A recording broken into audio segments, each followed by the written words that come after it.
Yo, what's up guys, welcome back to the channel, and today I'm going to show you how to use Revolut's financial insights feature. Let's get straight into it. So first up, to access Revolut's financial insights, all you got to do is to open the Revolut app on your mobile device and log into your account, and then you want to tap on the accounts tab at the bottom of the screen. And then you want to select the accounts that you want to view insights for. It could be your main account or a specific wallet. Then just scroll down to the insights section, and that's going to pull up the insights.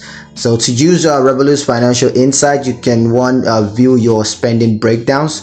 So in the insight section, you want to tap on spendings to view a breakdown of your expenses by category. So that could be you could have food, transportation, entertainment, and you'll be able to see everything based on those categories. And you can use the drop down menu to select a specific time period. Could be the last month, last year, or whatnot.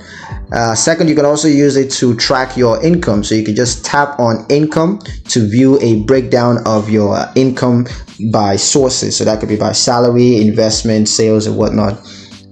You could also use the drop down menu to select a specific period of your income.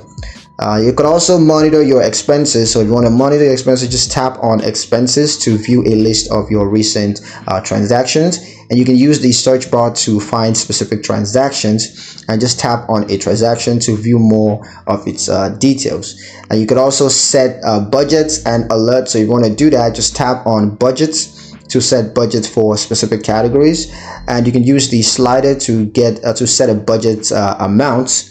And then you can tap on alerts to set notifications for when you go over budget.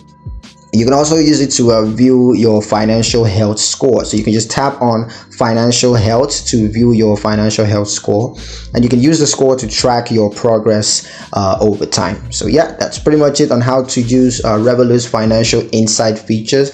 I hope you guys liked the video. Hope you found the information useful enough. If you did, like the video, comment down below, let me know what you thought, share the video with your friends, and subscribe to the channel if you haven't done so already. And I'll see you guys in the next one. Peace.